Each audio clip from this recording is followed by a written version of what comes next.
질문 하나 해볼까요? 여기서 기도하다가 제가 이렇게 묵상하면서 너무 막 감동이 와가지고 막 또 이렇게 적었어요. 자, 그게 은혜가 되더라고요. 가만히 보니까 일주일 동안 말씀 준비해도 은혜가 되지만 질문 하나 해볼게요. 질문.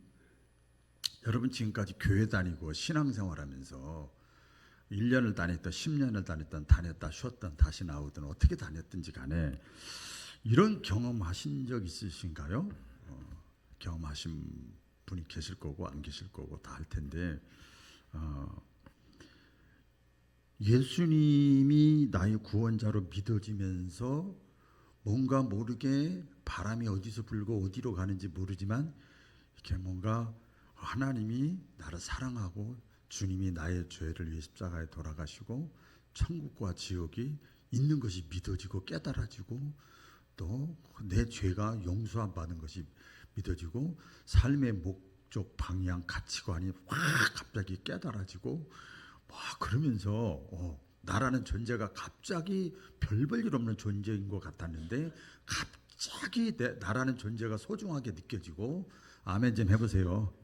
소중하게 느껴지고 막 감격이 되고 감동이 되고 믿어지고 깨달아진 적이 있으신가요?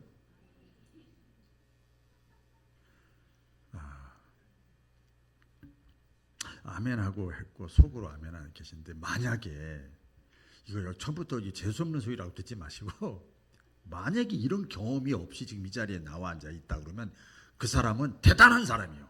어떻게 이 자리에 나왔어? 교회 나온다는 게 대단한 사람들이요. 1년 2년이지 남편 아내 부모 자식 봐서 나오는 것도 한두 번이지. 그렇죠?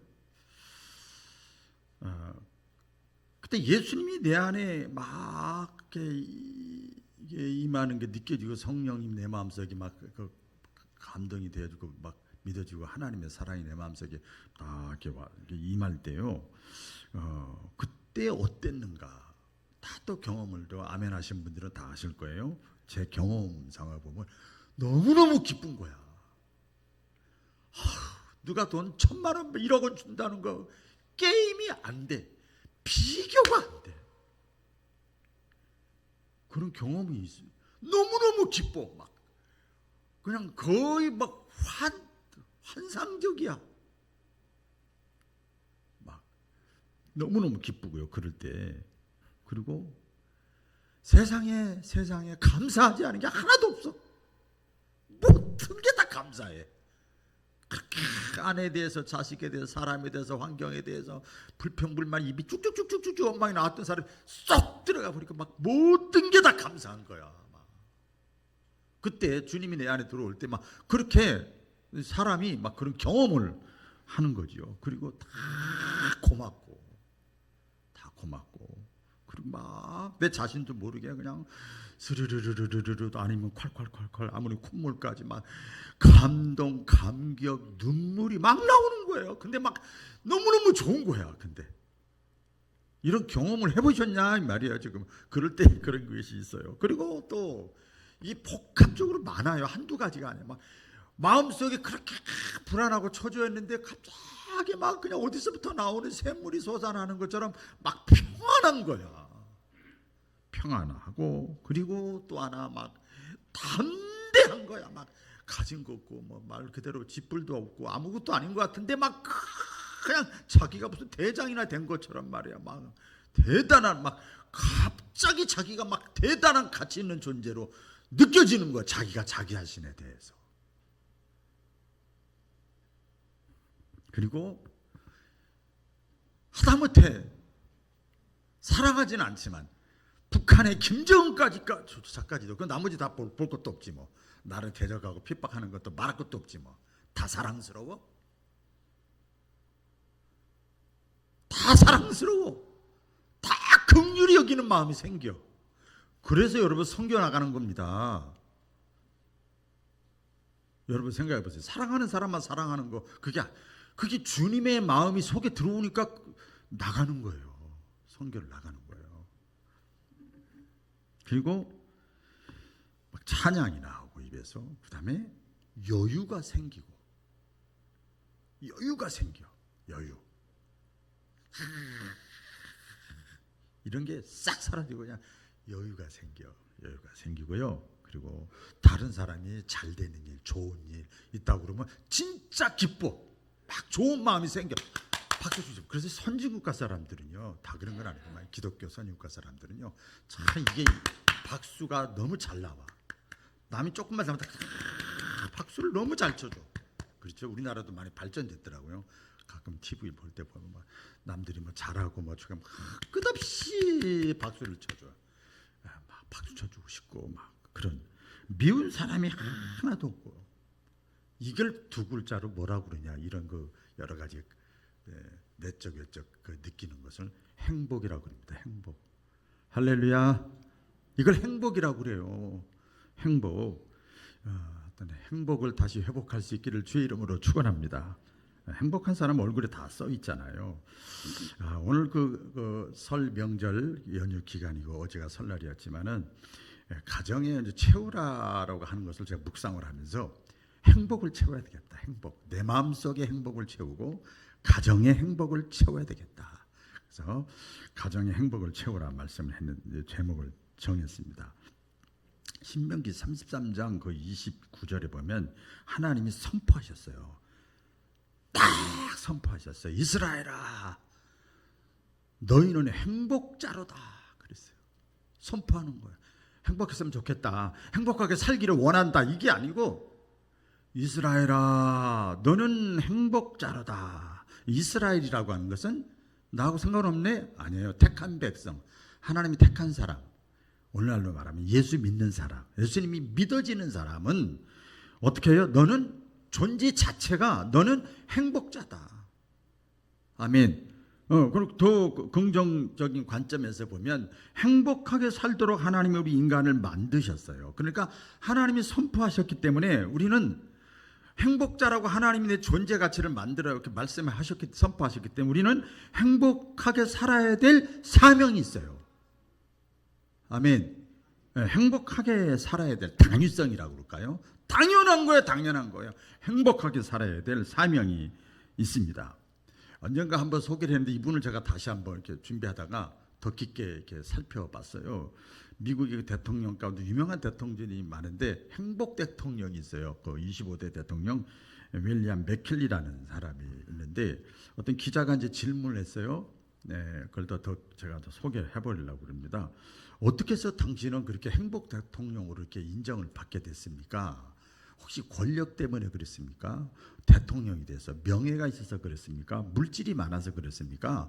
뭐 때문에 그렇게 대통령으로 인정받았다고 생각을 합니까? 근데 이 맥키니 대통령이 아니, 나 그런 거 하나도 아니에요.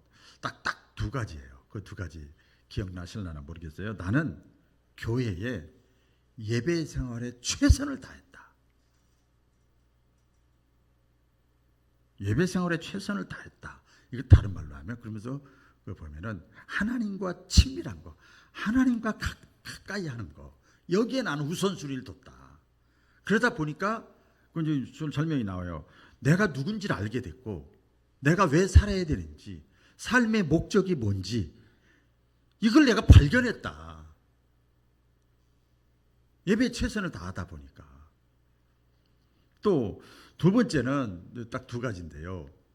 두 번째는 내 가정을 신앙의 가정으로 회복시키려고 나는 최선을 다했다. 대통령 가정이라도 다 뭐 신앙생활 잘하는 거 아니잖아요. 신앙의 가정을 만들려고 나는 최선을 다했다. 그래서 가정은, 나에게 주어진 이 가정은 하나님이 나에게 주신 몫이다. 사명이다. 그러다 보니까 가정을 위해서, 가정 행복을 위해서 최선을 다하게 되더라. 그런 그 대답을 했다고 합니다. 여러분, 하나님께서 이 세상에 만드신 그 공동체라고 그럴까요? 거기에 몇 가지가 있는데 그게 뭐냐면 가정과 교회입니다. 가정과 교회 딱 두 가지입니다. 여호와께서 집을 세우셨다, 이런 말씀이 많이 있는데, 가정은 우리가 볼 때는 가정보다 더 중요한 게 뭐 국가 같고 뭐 교회 갖고 그렇게 생각이 되어지는데 성경을 깊이 보면요. 국가보다도 교회보다도 가정이 더 중요해요. 설 명절 지내면서 한번 다시 깊게 생각을 해봤으면 좋겠어요.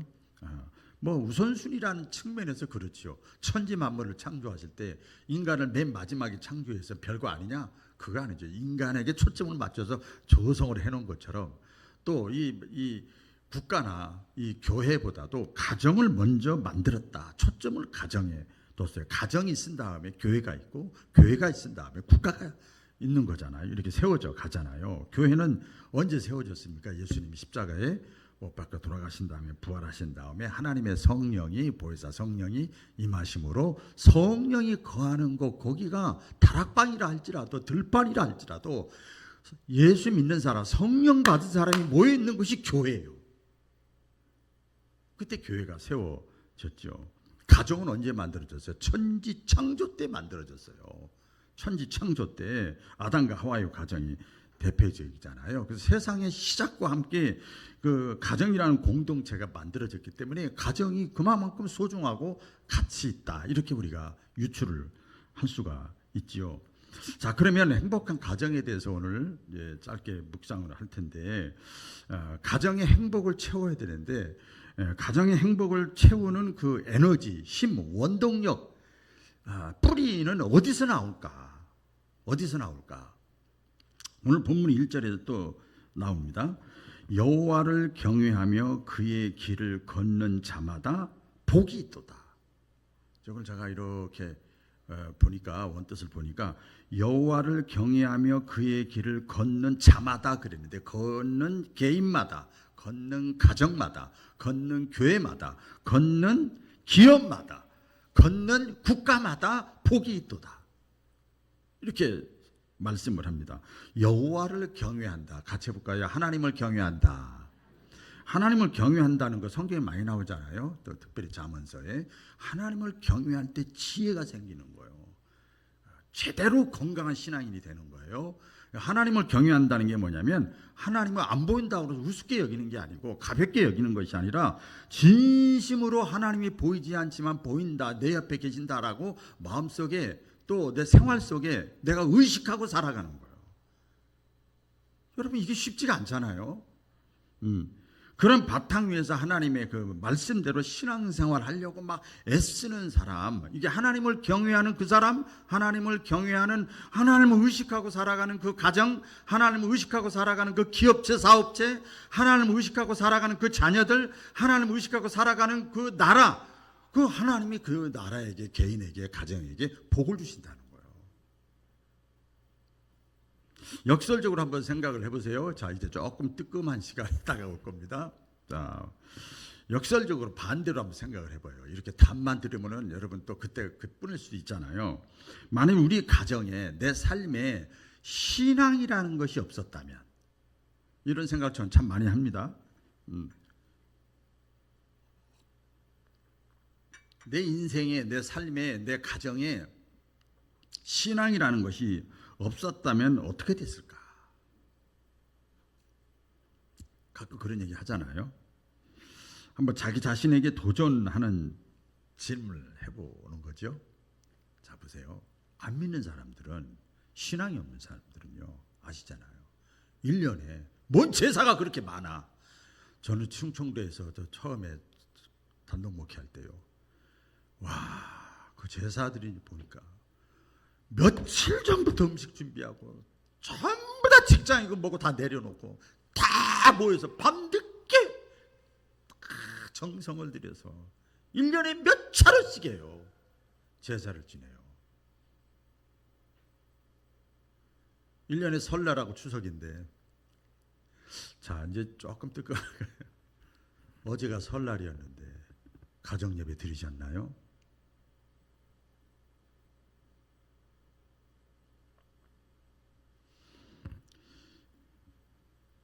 지금까지 가정을 이룬 다음에 어떤 뭐라 그럴까, 신앙이라는 이름으로 가족들이, 신앙이라는 이름으로 가족들이 모여본 적이 몇 번인가요?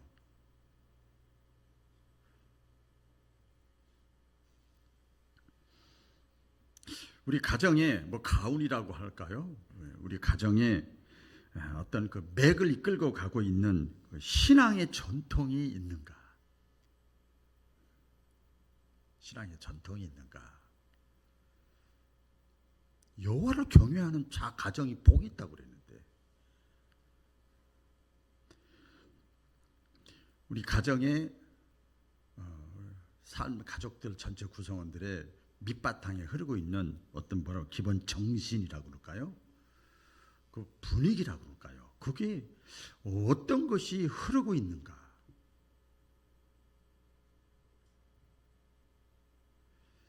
우리가 한번 반성이라고 그럴까요? 점검을 해봐야 됩니다. 오늘 메시지의 그 성경 말씀, 여호와를 경외하며 그의 길을 걷는 자마다, 가정으로 표현, 그 가정은 하나님이 복을 주신다는 거예요. 할렐루야. 복을 주신다는 거예요. 그러니까 하나님의 말씀에 의해서 다스림을 받고 지도함을 받고 인도를 받게 될 때 그 가정이 행복하게 된다는 거예요. 오늘 그 끝부분에 복이 있도다. 그래서 원뜻은 행복하도다, 행복할지어다 그 말이에요. 복이 있도다, 돈이 줄 것이다 이게 차원이 아니고 행복이란 행복할지어다 그 말씀이에요. 우리 돈, 아까 그 맥킬리 대통령 얘기도 나왔습니다만은 돈과 어떤 중요하죠. 건강 중요하죠. 60 훌쩍 넘어버리니까 인사가 건강이더라고. 인사가 딴 거 다 필요 없다. 건강해야 된다. 그런 얘기를 나누는데, 돈이 있고 건강이 있고 또 명예, 내가 있는 곳에서 큰 권력자는 아니더라도 또 좋은 집, 좋은 차 타고 다녀도요, 행복하지 않으면, 아까 그 행복에 대해서 말씀드렸잖아요. 행복하지 않으면 긴 시간 가만히 누워서 TV만 보면 그게 행복입니까? 아니죠. 반대로 조금 가진 것이 없고 좀 먹는 것이 부실하고 옷이 메이크 안 사고 명예가 좀 없어도 행복하면 그 가정이 천국이잖아요. 아멘이죠? 천국이잖아요. 자, 그러면 가정 식구들이 모두 행복해지는 그 노하우, 비결은 오늘 말씀 그대로입니다. 여호와를 경외하는 거예요. 당신도 경외해, 나도 경외할게. 그럼 코드가 맞게 돼 있는 거예요. 너도 경외해라. 어머니도 아버지도 할머니도 자녀도 손주도 하나님을 경외하고 그의 길을, 믿음의 길을 걷는 자마다 그렇게 신앙생활하면 하나님이 복을 주신다. 여호와를 경외하는 자는 이같이 복을 얻으리로다. 하나님을 경외해서 행복한 가정 이루시기를 주님의 이름으로 축원합니다. 자, 그러면 행복의 비결은 알았죠? 노하우는 알았죠? 하나님을 경외하는 거예요. 자, 그러면 행복한 가정의 구체적인 실제적인 그 어떤 현상이라고 그럴까요? 모습이 있는데 오늘 2절에 나옵니다. 보니까 남편의 모습입니다. 남편, 집안의 가장 또는 뭐 아버지 뭐 이렇게 표현할 수 있죠. 내가 다 같이 읽어볼까요? 시작. 내가 내 손이 수고한 대로 먹을 것이라. 내가 복되고 형통하리로다. 여기 보니까요, 내 손이 수고한 대로, 여러분 일할 수 있는 것이 복입니다, 여러분. 그렇죠? 내 손이 수고한 대로, 그 얘기는 뭐예요? 내가 일할 수 있는 것이 영적으로도 정신적으로도 육체적으로도 건강하다는 뜻이잖아요. 근데 한 줄 더 떠서 보면 내 손이 수고한 대로 먹고 사는 것, 집안의 가장이, 남편이, 아버지가 수고한 대로 수입이 생겨서 좋은 결과물을 얻어서 사는 거, 그게 복이라는 거예요. 당연한 것이 아니고 그게 복이라는 거예요. 얼마나 복된 일인가는요, 경험해 본 사람은 알아요. 아무것도 일도 못하고 병원에 누웠고 그래 본 사람은 알아. 내가 일할 수 있는 것이 복이구나. 알 수 있죠. 우리가 지금 사는 세상이 수고해도, 내가 수고를 많이 해도 살기 힘든 세상이 됐잖아요. 우리가 가장 허무하고 낙심되고 의욕이 꺾일 때가 언젠가면요, 내 나름대로는 최선을 다했는데 결과가 안 좋고 열매가 안 좋을 때 그때 의욕이 꺾이는 거죠. 일할 맛이 안 나는 거죠. 몇 주 전에 그 TV를 봤는데요. 그 무슨 기사로 뉴스 기사로 떴더라고요. 그 대형 트럭들이 쫙 막 엄청나게 몇십 대가 막 주차자에 그 기업 회사인데 포크레인 있잖아요. 이렇게 아주 딱 흙 날라서 찍는 거. 이렇게 휴근인데 갑자기 그 포크레인이 갑자기 들어와가지고 버스가 아니라 그 트럭들을 흙 싣고 나는 트럭들이 수십 대가 있는데 갑자기 이 포크레인이 쫙 해가지고 그 사람은 하나도 안 타서 주차만 시켜놨는데 다 찍어내는 거야. 한 번 찍으니까 그냥 와르륵 팍 계속 또 갔다 또 와르륵 사람들이 난리가 난 거예요. 난리가 난 거예요. 왜 무슨 일이냐? 그냥 한 번 찍으면 차가 그냥 박살 나는 거야. 앞에 쪽이가 막. 그래서 나중에 이제 경찰도 부르고 이렇게 해가지고 이렇게 했는데 그 내용이 그건데요. 사장님이 죽어라고 일을 했는데 최선을 다해 일을 했는데 사장님이 월급을 안 줬다고 제때. 근데 알고 봤더니 뭐 이거 깊은 얘기는 할 필요 없지만 사장님이 자기 삼촌이야. 화가 나가지고 죽으라고 내일처럼 일을 했는데 월급을 제 날짜에 받지 못해가지고 막 자꾸 미루고 그리고 수고한 대가만큼 받지를 못해서 화가 나가지고 다 때려부셨다는 거예요. 의욕이 꺾이는 거죠. 제가 그 탁구를 좋아한다고 그랬잖아요. 그 어떤 분이 이제 60세 이상 되시는 그 모임에 그 회장님이신데 팔봉에 사시는 분인데 72세인가 3세 되셨더라고요. 그렇게 신자예요. 그분 안수집사님인데 식사를 하면서 제가 이제 목회자니까 막 얘기를 하는 거예요. 목사님 저는 지금 행복해요. 그래서 뭐 때문에 그러시는가요? 그랬더니 계속 식사도 안 하시면서 얘기하시는데 옛날 사업을 크게 했습니다. 어마어마하게 크게 했습니다. 막 그러더라고요. 저 부자입니다. 부자였습니다. 그런데 사업이 부도가 났습니다. 부도가 나가지고 목사님 모르실 겁니다. 목회만 하셔서 모르실 거예요. 부도가 나니까요. 일주일 단위로 열흘 단위로 계속 전화하고 딱지 날라오고 막 검찰에서 날라오고 막 조사하고 막 정신이 하나도 없더래요. 그래서 자기가 자살을 하려고 했다 그럽니다. 잠도 못 자고 밥맛도 없고 스트레스를 받으니까 그랬더라는 거예요.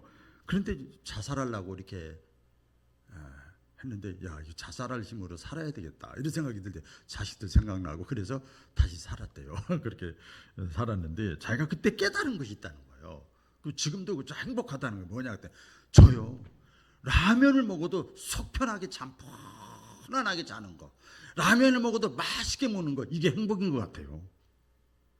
깨달았대요. 그래서 얼굴이 아주 그냥 남자분인데 아주 편안하게 보이는 거예요. 자기가 수고를 했는데도 부도가 나니까 절망이 되더라는 거예요. 여러분 이런 비근한 예입니다만은 내가 일한 대로 하나님이 이렇게 주시는 거 여러분 당연한 것이 아니라 하나님의 은혜인 것을 믿으시기를 바랍니다. 하나님의 은혜예요. 요한 3서 2절에 나오잖아요. 비결이 다 나와요. 설명은 구체하게 했습니다만은 사랑하는 자여 내 영혼이 잘됨 같이 내가 범사에 잘되고 강건이라는 건 건강하기를 원하노라. 그러니까 하나님과의 관계가 잘 회복이 되면 뭐예요? 속이 편하면 이게 다 스트레스도 물러가고. 스트레스 없는 사람이 어디 있어요? 없는 사람이 어디 있냐고요. 근데 오래 못 있는 거지. 그리고 빨리 물러가는 거지. 저항력이 생기니까. 신경성, 염려, 걱정, 낙심, 미움 이런 생기잖아. 불안하고 초조하고 우울증 생기는데요. 우리가 내 마음속에 주님이 내 마음속에 쭉 임하면요 그런 것들이 스르르르르 아니면 확 물러갈 줄로 믿습니다. 이것이 행복이라는 거예요. 이것이 인생이 살아가는데 유토피아는 없어요. 지금 내가 일할 수 있다고 하는 거, 이거 건강하다고 하는 거, 내가 부자가 아니라도 일할 수 있다고 하는 것, 여러분 하나님께 감사하시기를 주의 이름으로 축원합니다. 두 번째는 보니까 하나님이 설계하시고 만드는 그 가정에서 이 행복의 구체적인 모습은 오늘 나오잖아요. 내 집 안방에 있는 내 아내는 결실한 포도나무 같다. 아내가 결실한 잘 익은 성숙한 아주 맛깔스러운 그런 아내는 뭐예요? 뭐 아내도 될 수 있고 어머니도 될 수 있잖아요. 그 가정은 복 있는 가정이에요. 우리 흔히 말하는 대로 뭐 며느리 하나가 여자 하나가 잘못 들어오면 집안이 다 뭐 그 사람이 힘이 있어요? 권력 있어요? 막 뭐가 아니에요. 그런데도 그만큼 영향력이 있다는 거죠. 포도나무라고 하는 건 꽃이 아름다운 것도 아니고 향기가 있는 것도 아니고 뭐 목재로 쓸 수도 없고 관상용으로 쓸 수도 없고 그런데 이 포도는요 달콤합니다, 여러분. 그죠? 예. 우리 교회에 보니까 우리 전교인 다 드시잖아요. 근데요, 여러분 포도나무가 몇 개인 줄 아세요? 2개. 2개에서 그렇게 많이 맺어요. 와, 많이 있는 게 딱 두 그루밖에 없어요. 풍성한 열매를 맺는 거예요. 별거 아닌 것 같은데 여자의 모습이, 어머니의 모습이, 아내의 모습이 그만큼 영향을 미치는 거죠. 한 여자가 가정에서 아름다운 아내가 되고 아름다운 어머니가 되는 길이 여러 가지가 있을 수 있지요. 그런데 이게 보면 여러 가지가 있지만 교회 나와서 뭘 말씀도 있고 그렇지만은 믿음입니다. 여자분의 어머니의 믿음이 너무 중요합니다. 저는 목회하면서 성도들의 가정을 많이 보고 저희 가정에서도 그걸 제가 뼈저리게 느꼈어요. 어머니의 역할, 아내의 역할이 이렇게 중요하구나. 다 큰 자식들이 사리 분별이 분명하고 자기 남편 모든 것이 다 맞는 소리를 불평불만 해도 어머니는 그걸 믿음으로 뚫고 나가더라고요. 남편이 한 얘기가 맞아. 남편은 교회에서 중직을 맡았고 자식들 다 청년부 학생부 다 중요 요직에 맡은 사람들이 교회에 대해서 목회자에 대해서 장로에 대해서 막 비판을 하면 다 맞는 소리인데 어머니는 그걸 뚫고 나가더라고요.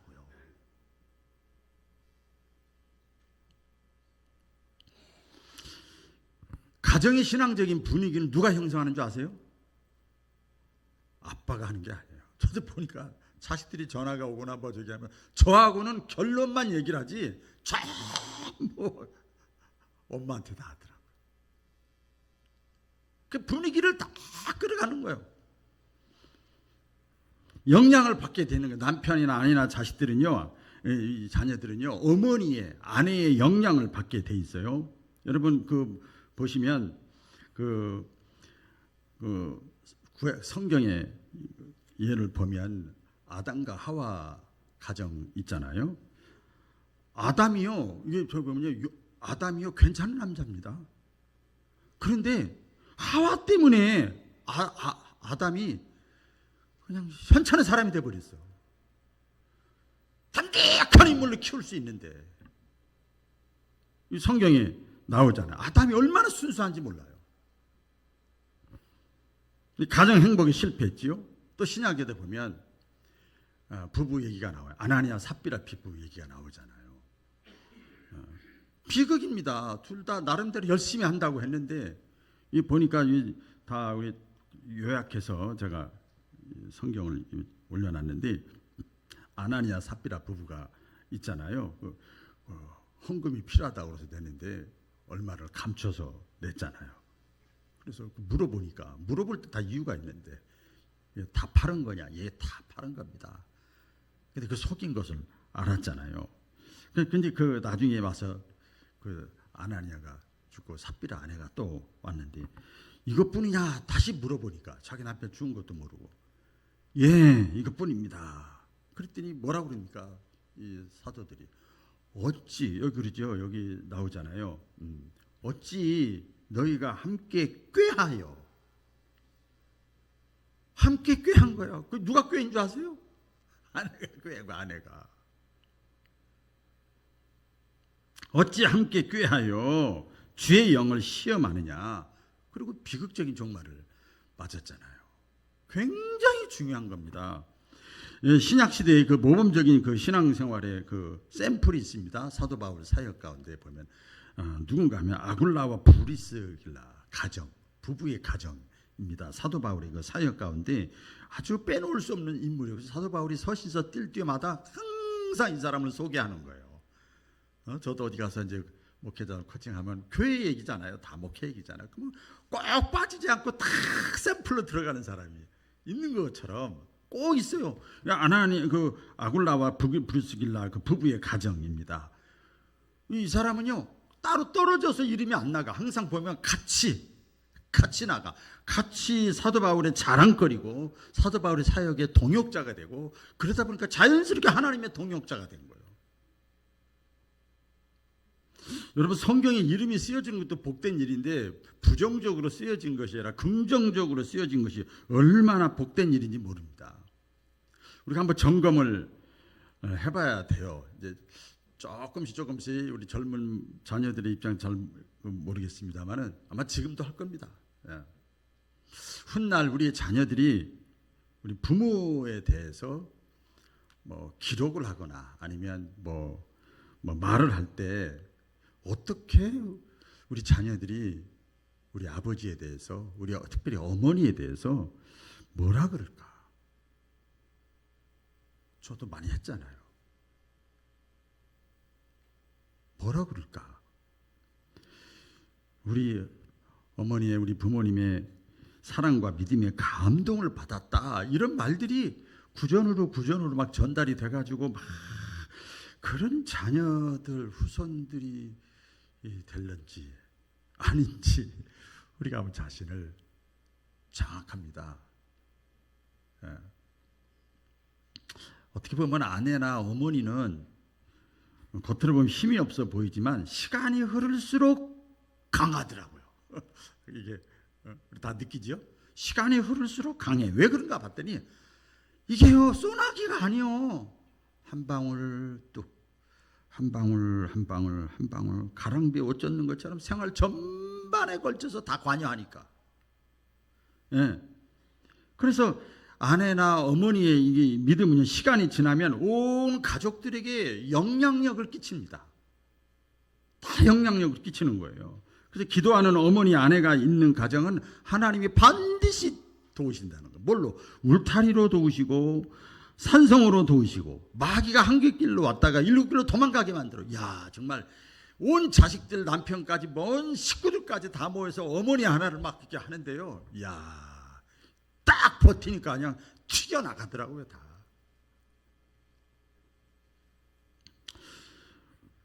우리 아시죠? 우리 성경에 보면 눈물로 기도하는 어머니의 기도는 결코 망하지 않는다. 모세의 어머니 요게벳 목숨 걸고 자기 자녀를 어릴 때 키우잖아요.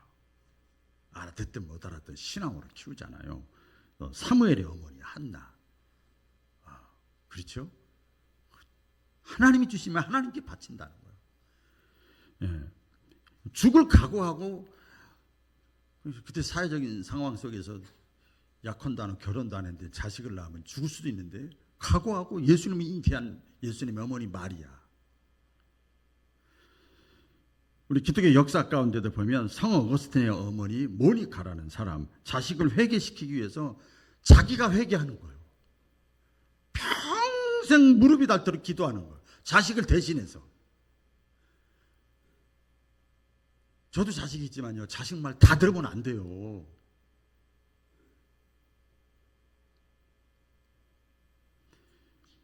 링컨 대통령의 어머니 낸시도 마찬가지죠. 링컨이 그냥 링컨 된 게 아니잖아요. 위대한 어머니의 기도가 자서전에 보면 나오잖아요. 요한웨슬리 어머니 수산나 또 보면요. 자식이 19명인데 여러분 놀라지 마세요. 19명이 다 신앙인으로 훌륭하게 자랐어. 이거 쉬운 것 같아요? 한 명, 두 명, 세 명도 힘든데 전부 어머니의 힘이야 이게 다. 어머니나 아내가 신앙으로 바라서면 그 가정은 결실한 포도나무 같이 풍성하게 되어지는 거예요. 여러분의 가정들이 그런 가정들 되기를 축복합니다. 마지막 자녀들의 모습인데요. 복된 모습인데 오늘 그 3절 후반절에 보면 나오지요. 내 식탁에 둘러앉은 자식들은 어린 감람나무 같으리로다. 우리 부모들이 가장 신경 쓰는, 언제나 서나 신경 쓰는 게 자식이잖아요. 자식이 다 커도 자식은 자식이요. 그렇죠. 가장 많이 신경을 쓰잖아요. 어린 감람나무 같으리로다. 자식들이 감람나무와 같은 존재가 되는 거, 행복한 가정이요. 감람나무는요 기름인데요, 어디나 다 쓰여지는 것이야. 그러니까 자식들이 가정이면 가정, 교회면 교회, 직장이면 직장, 학교면 학교, 무슨 동호회 모임이면 동호회 모임, 가는 곳 하는 곳, 거기 가서 쓸모 있는 사람, 필요한 사람, 감람류와 같은 사람, 그 복 있는 가정이잖아요. 근데 감람나무가 그냥 가만 놔둬도 막 그렇게 막 기름을 줄줄 맺을 정도로 쓸모 있는 나무가 되는 것이 아니라 계속 쓰러져 넘어질 때까지 갖고 와야 된다는 거예요. 이게 보면 다 컸는데 1년, 2년생이 아니고 수십 년 됐는데도 계속 관리가 들어갑니다. 전 지금도 기억나요. 그 원대 교육대학원장을 지금 은퇴하신 분인데 그분이 자식 2사람이 다 의사예요. 지금 한 80대 거의 다 되신 분인데 70대 후반 되셨는데 저한테 보여주더라고. 목사님, 자녀들한테 말로 안 되니까 서울에 있으니까 그 성구를 써서 다 보내는 거예요. 답장을 하든 말든 신경 안 써. 자기가 할 수 있는 거 그거라는 거예요. 근데 자녀들 나중에 고백이 처음에는 막 했는데 너무 그게 그냥 그래서 내용도 내용이지만 어머니 아버지의 저기로 그냥 그대로 와 닿아가지고 그렇게 산다는 거예요. 내가 곁에 있을 때 가꾸는 거예요. 대화가 될 때 어떻게 가꾸느냐에 따라서 감람나무와 같은 인생이 되는 거예요. 중학교 졸업했으면 끝입니까? 고등학교 졸업했으면 끝이에요? 결혼했으면 끝입니까? 아니에요. 자녀를 사랑하지 않는 부모가 어디 있습니까? 다 사랑하지요. 근데요, 저도 우리 교회 시작하면서 그걸 하나님이 깨닫게 하셨는데 아이에게 내려놓게 만들더라고요. 자녀에 대해서 포기가 아니라 내게 아니라는 거. 하나님의 것이야. 그리고 나는 자녀에 대해서는 뭐냐? 하나님 주신 기업이야. 난 청직이야, 청직이. 관리만 하면 되는 거야. 관리는 해야 될 거 아니야, 관리는. 여러분, 하나님의 말씀 안에는 신명기 6장 4절에 있는 말씀과 같이 하나님의 말씀 안에는 사람답게 쓸모있게 살아가게 하는 영양분이 담겨 있음을 믿으시기를 바랍니다. 이런 것이 담겨지 계속 그것을. 그래서 예수님 말씀하잖아요. 사람이, 동물은 떡만 있으면 돼. 먹을 것만 있으면 행복감을 느끼지만 우리 사람은 떡으로만 먹을 것만 있다고 행복한 게 아니라 뭐예요? 하나님의 말씀이 내 속에 들어와야 아까 맥킬리 대통령 같이 행복감을 느끼는 거예요. 풍성한 인생을 사는 거예요. 이왕이면 행복한 가정 이루시기를 주의 이름으로 축원합니다. 행복한 자녀들이 되시고 행복한 아버지가 되시고 행복한 어머니가 되시기를 주님의 이름으로 축복합니다. 기도하겠습니다. 하나님 아버지, 민족 고유의 명절